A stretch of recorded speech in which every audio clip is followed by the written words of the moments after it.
कई ऐसी कब्र होंगी जो कई मुर्दे दफन होंगे। हाँ जी, खुद देखे हाँ जी, कि कब्र खोदी थले मुर्दा निकला है। हाँ जी, हड्डियां निकलती हैं। कई वक्त चीकां दी आवाज़ां आईयां। खतरनाक।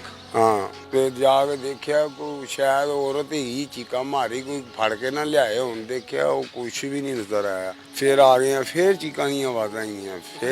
नवीं कब्र होनी है। फिर देखिया कुछ भी नहीं हैगा। हो सकदा वो किसी दे नाल अल्लाह पाक ਵੱਲੋਂ ਕੋਈ ਹਿਸਾਬ ਹੋ ਰਿਹਾ। ਹਾਂ ਅੱਜ ਤੋਂ ਕੋਈ 30-35 ਸਾਲ ਪਹਿਲੇ ਦੀ ਗੱਲ ਹੈ। ਮੈਂ ਕਬਰ ਇੱਕ ਬਣਾ ਰਿਹਾ ਸਾਂ। ਉਹਨਾਂ ਦੀ ਵਾਈਫ ਵੀ ਬੈਠੇ ਹੋਏ ਸਨ, ਮਾਈ ਸਾਹਿਬ ਸਨ। ਤੇ ਜਦੋਂ ਕਬਰ ਪੁੱਟੀ ਤੇ ਉਦੋਂ ਨਾ ਪਹਿਲੇ ਫੱਟੇ ਚੱਲਦੇ ਹੁੰਦੇ ਸਨ ਤੇ ਘੜੇ ਚੱਲਦੇ ਹੁੰਦੇ ਸਨ। ਫੱਟਾ ਟੁੱਟ ਗਿਆ, ਦੇਖਿਆ ਵਿੱਚ ਤੇ ਉਂਝ ਹੀ ਸੀ। ਉਹ ਬੰਦਾ ਨਾ ਹੱਸਦਾ ਮੁਸਕਰਾਉਂਦਾ ਉਂਝ ਹੀ ਚਿਹਰਾ ਉਹਦਾ ਮੁਸਕਰਾਉਂਦਾ ਕਲੀਅਰ ਬਿਲਕੁਲ ਸਾਫ ਸੁਥਰਾ ਉਸ ਨਹੀਂ ਪਿਆ, ਕੋਈ ਦਾਗ ਨਹੀਂ ਨਹੀਂ ਕੁਛ ਵੀ ਕਫਨ ਨਹੀਂ। ਵੀ ਸਾਫ। ਹਾਂ ਉਸ ਤਰ੍ਹਾਂ ਹੀ ਅਸੀਂ ਫਿਰ ਸਲੈਬ ਮੰਗਾ ਕੇ ਉਹਦੇ ਉੱਤੇ ਪਈਆਂ ਸਲੈਬਾਂ, ਫਿਰ ਅਸੀਂ ਕਬਰ ਬਣਾ ਦਿੱਤੀ। मोहम्मद के गुलामों का कफन मैला नहीं होता। जिसने इश्क मोहम्मद किया है उसकी लहत भी रोशन रहती है।